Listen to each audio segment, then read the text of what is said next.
నమస్తే, welcome to our channel. నేను మీ పద్మావతి. ఈరోజు మనతో పాటు ప్రముఖ ఆధ్యాత్మికవేత్త మరియు వాస్తు జ్యోతిష్య పండితులు శేషగిరిరావు గారు ఉన్నారు. మరి మనం గతంలో ఒక్క గణపతి గురించి మాట్లాడుకునేటప్పుడు హఠాజోడి గురించి వివరించుకున్నాం. మరి దాని గురించి ఇప్పుడు గురువుగారితో మాట్లాడి ఎలా చేసుకోవాలి, దాన్ని ఎలాగా పునరుద్ధరించాలి అని దాని మీద తెలుసుకునే ప్రయత్నం చేద్దాం. మీరు కూడా చూసేయండి. నమస్కారం గురువుగారు.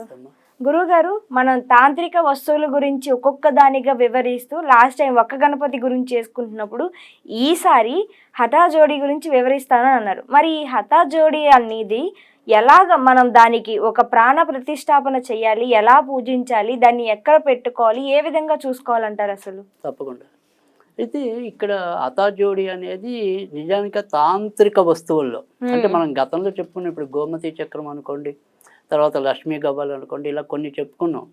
కానీ వీటన్నిటికంటే చాలా అరుదైన వస్తువు ఈ హఠాజోడి అనేది. తర్వాత ఖచ్చితంగా ఫలితం ఇచ్చే దాంట్లో కూడా ఇది హఠాజోడి అనేది. కానీ ఇక్కడ ఏంటంటే ఎప్పుడైతే మనకి ఇందులోనే కొద్దిగా డూప్లికేట్ దొరికే అవకాశాలు కూడా ఎక్కువ ఉంటాయి. ఎందుకంటే అదో రకపు రబ్బర్తో కూడా దీన్ని చేయడానికి అవకాశం ఉంది. అంటే నిజానికి ఏంటంటే కనుక ఈ హఠాజోడి అనేది అసలు మామూలుగా ఒరిజినల్గా చెప్పాలి అంటే కనుక అది ఒక చెట్టు వేరు. అది ఆ చెట్టు వేరు తీస్తే ఎలా ఉంటుందంటే ఇలా చేతులు జోడించినట్టు ఉంటుంది. సో దాన్ని హఠాజోడి అంటాం. హఠ అంటే చెయ్యి, హతహ కుంజర అంటే ఆయన చేతిలో చచ్చింది అని ఈ కుంజరం అనేది. హతహ అంటే చేతులు. సో ఈ జోడి ఎలాగైతే ఇలా పెడితే ఎలాగ ఉంటుందో దాని చెట్టు వేర్లు అలా ఉంటాయి.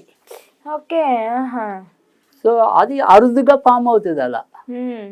సో అందుకని మనం బాగా విరివిగా దొరికే అంతేం ఉండదు కనుక డూప్లికేట్ కూడా ఎక్కువే ఉంటాయి. మరి ఇది డూప్లికేట్ ఒరిజినల్ అని ఎలా కనుక్కోవాలంటే? అంటే ఇక్కడ ఏంటంటే మనం ఏదైతే అంటే నిజానికి ఏంటంటే ఇది చాలా డెలికేట్ ఉంటుంది కదా. మనం ఏదైతే చేస్తామో డూప్లికేట్ అది హార్డ్ ఉంటుంది. తర్వాత ఇది ఏంటంటే తొందరగా నీళ్ళు ఎక్కువ తగిలింటే పాడైపోతుంది. సో నీళ్ళు అనేది ఖచ్చితంగా వీళ్ళు చేయకూడదు. కానీ హఠాజోడి అనేది నిజంగా ఏంటంటే అది 5,000 10,000 ఒరిజినల్ అయితే కనుక ఖర్చు పెట్టచ్చు. సో డూప్లికేట్కి మీరు 100 ఇచ్చినా 200 ఇచ్చినా ఎంత ఇచ్చినా ఒకటే. కానీ ఒరిజినల్గా హఠాజోడి దొరికితే మాత్రం చాలా అదృష్టవంతులే మీరు. అంటే హఠాజోడి పెట్టుకోవడం వల్ల ఒకవేళ దొరికితే అంత ఖర్చు పెట్టిన సరే తెచ్చి ఇంట్లో పెట్టుకోవడం వల్ల ఏం కలిసి వస్తుంది అంటారు? చెప్తున్నా, అసలు ఈ కోరిక ఆ కోరిక అనేది ఏం లేదు. అన్ని రకాల కోరికలు తీరుతాయి. ఇది ముఖ్యంగా అడవి ప్రాంతాల్లో ఎక్కువ దొరుకుతుంది. ముఖ్యంగా మధ్యప్రదేశ్ అసలు మెయిన్. మధ్యప్రదేశ్ చుట్టుపక్కల ఉన్న అడవుల నుంచి ఇది ఉత్పత్తి అవుతుంది. ఇతర దేశాల్లో కూడా ఫ్రాన్స్, జర్మనీ, జపాన్ వీటన్నిటిలో కూడా దొరుకుతుంది ఇది ఈ హఠాజోడి అనేది. ఈ హఠాజోడి అనేది ఏంటంటే అది దీంట్లో ఈ చెట్టులో చాముండీదేవి ఎప్పుడు కొలువు ఉంటుంటా. అందుకని మంత్రం కూడా ఆవిడదే ఉంటుంది. ఈ చెట్టు వేరు మనం తెచ్చుకుని ఇప్పుడు పూజించుకునే విధానంలో ప్రధానంగా ఆవిడ పేరే ఉంటుంది. అంటే ఆవిడ మంత్రమే ఉంటుంది. సో ఇక్కడ ఏదైతే ఇప్పుడు ఆ హఠాజోడి అనేది మనం పెట్టుకున్నాం, పెట్టుకుని ప్రతిరోజు కూడా వెళ్ళేప్పుడు అమ్మ నేను పని మీద వెళ్తున్నాను, నాకు ఈ పని తీర్చమ్మా అంటే ఆ పని తీర్చి పెడుతుంది ఆవిడ. సో అమ్మ ఇవాళ నాకు కోర్టుకి వెళ్తుంది, ఆ కోర్టు వాయిదా పడుతుంది, ఆ వాయిదా నాకు అనుకూలంగా వచ్చేలా చేయమ్మా అంటే కోరిక మీరు వెళ్ళేప్పుడు ఆవిడకి మొరగెట్టుకోవాలి. అంటే ఏదైనా సరే మనం కోరుకుంటేనే తీరుతుంది, కోరుకోకపోతే తీరదు అంటే కోరిక ఇప్పుడు ఎప్పుడైనా సరే మనకి 2 ఉంటాయి పద్ధతులు. అంటే కరెంట్ అకౌంట్ అనేది ఒకటి, జనరల్ అకౌంట్ సేవింగ్ అకౌంట్ అనేది ఒకటి. ఈ కరెంట్ అకౌంట్లో అంటే ఇప్పుడు మీరు ఏ కోరిక అయితే తీర్చడం అనేది ఒకటి. జనరల్ అకౌంట్ అంటే మీ పుణ్యమంతా ఒక అకౌంట్లోకి వెళ్ళిపోతుంది. దీన్ని కూడా ఒక బ్యాంక్ పాలసీ రూపంలో చెప్పారు. కర్మ అనేది బ్యాంకుగా.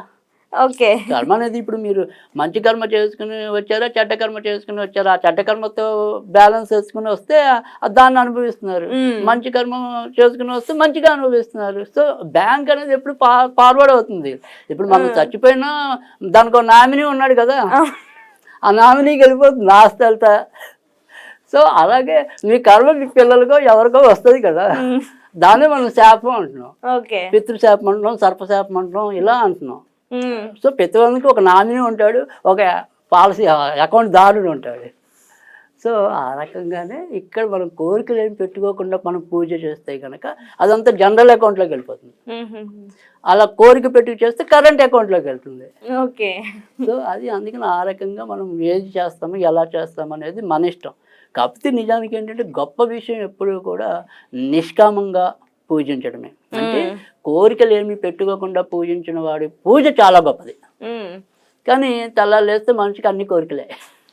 సరే గురుగారు, మరి ఇంత చెప్తున్నారు కదా, మరి దాన్ని తెచ్చి ఇంట్లో పెట్టుకున్నంత మాత్రాన మనకు మంచి జరిగిపోద్దని ప్రాణ ప్రతిష్టాపన అనేది చేయాలి ఖచ్చితంగా. మొదటి నుంచి మనం చెప్పే పెద్దానికి అలా తెచ్చి రెడీమేడ్ గా తెచ్చేసి పెట్టుకుంటే ఉపయోగం లేదని మనం మొదటి అసలు మనం అవగాహన కల్పిస్తుంది కూడా అందుకే జనాలకి కదా. ఇక్కడ మనం ఏం చేయాలంటే దీన్ని తెచ్చుకున్నాక దీని మీద ఎక్కువ మనం ఇందాకే చెప్పుకున్నాం, నీళ్లు ఎక్కువ అస్సలు వాడకూడదు. జస్ట్ అలా చిలకరించాలి అంతే, ఒక చొక్కలాగా అలా అంతే. అభిషేకం చేసినట్టు చేసేది అయిపోయినట్టు మొత్తం అన్ని ఎన్ని వేలు పెట్టావో అది బూడిదలో పోతుంది, పల్లీలు అయిపోతుంది. సో అది కాదు, ఇక్కడ మనం చేయాల్సింది ఏంటంటే కనుక ఈ మనం ఏమంటాం అష్టగంధాలు అంటాం, లేదంటే సుగంధ ద్రవ్యాలు అంటాం. లావెండర్ అని, జువ్వాదని, పునుగని ఇలాంటివి ఉంటాయి. అలాంటి సుగంధ ద్రవ్యాలతో మనం పూజ చేయాలి ఇవికి. సో ఇవేమీ దొరకలేదు అనుకోండి, యాలకులు శుభ్రంగా పొడి చేసేయాలి, తొక్క తీసేసి శుభ్రంగా పొడి చేసేసి ఆ పొడితోనే పూజ చేయాలి. ఏం చేయాలి? ఓం చాముండాయ నమః, ఓం చాముండాయ నమః, ఓం చాముండాయ నమః. అలా 54 సార్లు 108 సార్లు అని పెట్టుకోవాలి. మన ఇంట్లో ఎక్కడ పెట్టాలి? దాన్ని తూర్పు వైపున పెట్టాలి. అంటే ఈ చేతులు తూర్పు ముఖంగా చూడాలి. ఇలా తూర్పు ఇటువైపు ఉంటే చేతులు దాని వైపే ఉన్నట్టు పెట్టుకోవాలంటారు, లేదా ఉత్తరం వైపున చూడాలి. ఈ రెండిట్లో పెట్టాలి. అంటే తూర్పు ముఖంగానైనా చేతులు చూడాలి, ఉత్తర ముఖంగా అయినా చూడాలి. అలా పెట్టుకోవాలి. ఈ యాలకుల పొడి ఉంటుంది కదా, అలా నెలకో 2 నెలలకో మధ్య మధ్యలో దాని మీద చిలకరించాలి. తర్వాత ఈ చేతుల దగ్గర ఎప్పుడు కూడా ఒక 2, 3 ₹5 నాణాలు, రూపాయి నాణాలు పెట్టేసి ఉంచేస్తే తప్పకుండా మీ ఇంట్లో ధనం వృద్ధి చెందటం. ఒకటి. రెండోది, ప్రతిరోజు కూడా ఇందాక నేను చెప్పినట్టు మీకు ఏదైనా ఒక కోరిక, ఒక పని, ప్రత్యేకమైన పని మీద వెళ్తున్నారు. ఆ పని మీద వెళ్ళేప్పుడు ఈ అతాజోడికి మీరు దండం పెట్టుకుని వెళ్తే ఖచ్చితంగా ఆ పని అవుతుంది ఇన్ని రోజులు అని శాస్త్రం. కనుక అతాజోడి అనేది మాత్రం తాంత్రిక పరిహారాల్లో చాలా విశిష్టమైనది. అది దొరుకుతుందా దొరకదా అనేది నేను చెప్పలేను. అంటే ఐ మీన్ ఒరిజినల్ నేను అనేది. డూప్లికేట్ మీకు ఆన్లైన్లో అన్నిట్లో దొరుకుతాయి, అమెజాన్లో దొరుకుతుంది, అన్నిట్లో దొరుకుతాయి. కానీ అది అంతవరకు రైట్ అనేది మనం తెలియదు. అవును, ఇంత ఖర్చు పెట్టి మనం మంచి జరగాలి అనుకొని చేసే పనులు ఒరిజినల్ ఎత్తుకుంటాం కానీ డూప్లికేట్ తీసుకోవాలి. ఇది ఖచ్చితంగా ఒక చెట్టు వేరు అనేది ఖచ్చితంగా అందరు గుర్తుంచుకోవాలి. సో దాన్ని బట్టే చెట్టు వేరు అన్నాం కాబట్టి వేరు అనేది ఏ మోడల్లో ఉంటుందో ఆల్మోస్ట్ ఆల్ అందరికి మనకు తెలుసు కదా. లావు ఉండొచ్చు, వేరు బలం ఉండొచ్చు, కానీ వేరు అనేది ఎప్పుడు చెట్టు వేరు ఇంచుమించు ఒకలానే ఉంటుందిగా. అవును.